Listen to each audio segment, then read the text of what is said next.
వి gold trusted gold buyers. మీరు తాకట్టు పెట్టిన బంగారాన్ని విడిపించి ఈ రోజు ఉన్న మార్కెట్ ధరకు కొనబడును.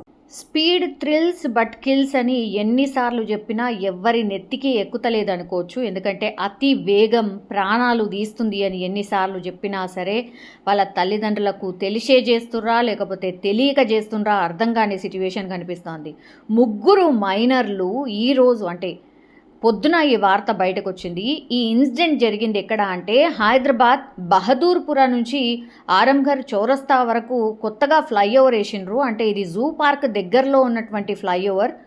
జూ పార్క్ దగ్గర నుంచి వెళ్తున్న ఫ్లైఓవర్ మొన్ననే ఇనాగ్రేటర్ అయింది. ఇక ఫ్లైఓవర్ కదా, ఎవరు అడ్డు ఎవరు రారు, ఫ్లైఓవర్ అంతా మనదే అనుకున్నారా ఏమనుకున్నారా తెలీదు. ఈ ముగ్గురు మైనర్లు కూడా ఒకే బైక్ మీద వెళ్ళిండ్రు. అందరు కూడా 16-17 ఇయర్స్ లోపు పిల్లలే ముగ్గురు కూడా.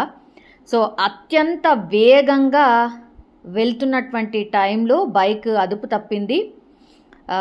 మధ్యలో కరెంటు పోల్ ఉంటుంది కదా పక్కనకు, ఆ కరెంటు పోల్ని ఢీకొట్టింది. ఆ తర్వాత డివైడర్ని కూడా ఢీకొట్టి ముగ్గురు మైనర్లు కూడా అత్యంత దారుణంగా చనిపోయిన పరిస్థితి. అంటే ఆ ఫ్లైఓవర్ మొత్తం కూడా రక్తసిక్తం అయిపోయింది అనుకోవచ్చు. ఈ మైనర్లు రాత్రి 1 గంట ప్రాంతంలో వీళ్ళు అంటే ఒక ట్రిప్ అనుకున్నారా, జాలీ ట్రిప్ అనుకున్నారో, ఇక బైక్ దొరికింది అనుకున్నారా, ఏమనుకున్నారో తెలియదు. బట్ 16-17 అంటే టీనేజర్స్. ఈ టీనేజర్స్ పట్ల అప్రమత్తంగా ఉండాలి అని ఎన్నిసార్లు చెప్పినా ఇట్లాంటి ఇన్సిడెంట్స్ మాత్రం ఎక్కడ కూడా కాకుండా ఉండట్లేదు. ఇప్పుడు బహదూర్పురాకు చెందినటువంటి ఈ ముగ్గురు మైనర్లు కూడా పూర్తిగా అక్కడే స్పాట్లో చనిపోయిన పరిస్థితి. రాత్రి 1 గంట ప్రాంతంలో వీళ్ళందరూ కూడా మరి ఫ్యామిలీ మెంబర్స్కి చెప్పి వెళ్ళారా చెప్పకుండా వెళ్ళారా తెలీదు. బట్ వాళ్ళు రాత్రి ఇన్సిడెంట్ అయిపోయింది, వాళ్ళకు తెలిసేలోపు ఏ మధ్యరాత్రో తెలిసి ఉంటుంది.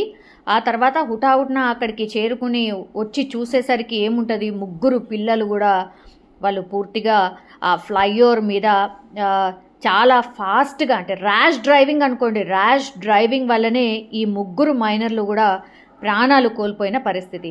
పోలీసులు ఎన్నిసార్లు అవగాహన కల్పించినా ఈ బైక్ స్టంట్లు ఎక్కువైపోయినాయి. రాత్రి వేళల్లో ఎంత కట్టడి చేసినా ఎంత నిగ్రానీ పెట్టినా సరే ఎక్కడ కూడా ఇట్లాంటి ఇన్సిడెంట్స్ మాత్రం ఆగట్లేదు. అక్కడక్కడ అప్పుడప్పుడు జరుగుతూనే ఉన్నాయి. సో ఇవన్నిటినీ కూడా కట్టడి చేయడానికని పోలీస్ వ్యవస్థ అవగాహన కార్యక్రమాలు చేస్తుంది. అట్లనే సీసీ కెమెరాలో గుర్తించి వాళ్ళకు వార్నింగ్ ఇస్తుంది. అయినా సరే ఖాళీ ప్రదేశాల్లో కావచ్చు, లేదంటే ఈ ఓఆర్ఆర్ అండ్ ఆ తర్వాత కొన్ని ప్లేసెస్ ఉన్నాయి, ఆ ప్లేసెస్ మీద చాలా వరకు ఈ స్టంట్లు చేసే వాళ్ళు చాలా ఎక్కువ అయిపోయినారు. అందులో ఎక్కువ మటుకి మైనర్లు ఉంటున్నారు, టీనేజర్సే ఉంటున్నారు, యంగ్ పిల్లలే ఉంటున్నారు.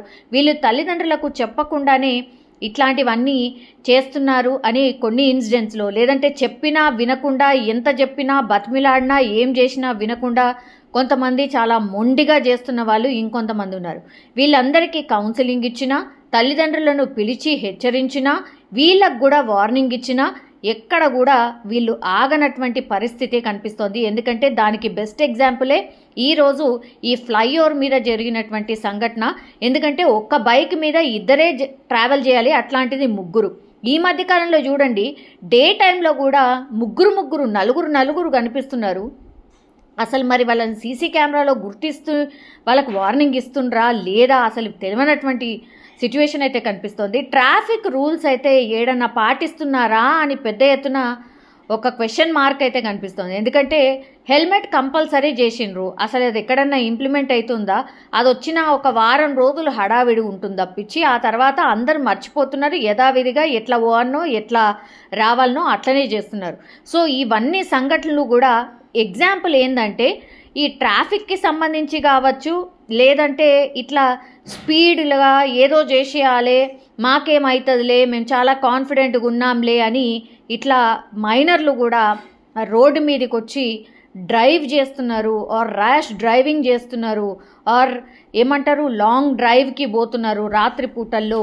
ఇది అన్సేఫ్ అని ఎన్ని టైమ్స్ చెప్పినా కూడా విననటువంటి సిచ్యువేషనే కనిపిస్తోంది. చూడాలి మరి వీటన్నిటికీ ఎప్పుడు అడ్డుకట్టబడుతుందో ఏందో అర్థమవుతలేదు. కానీ ఇప్పుడు తల్లిదండ్రులకు బాధ మిగిలిన పరిస్థితి ఉంటుంది. ఎందుకంటే వీళ్ళు మైనర్లు, తల్లిదండ్రులు పాపం వాళ్ళు 1 గంట ప్రాంతాల్లో అంటే నాకు తెలిసి వాళ్ళకి చెప్పకుండా చేయకుండానే బయటకు వెళ్ళిపోయి ఉంటారు. ముగ్గురు దోస్తులు కలిసి ఒక బైక్ మీద ర్యాష్ డ్రైవింగ్, అంటే ఫ్లైఓవర్ చాలా ఎంటీగా ఉంటుంది.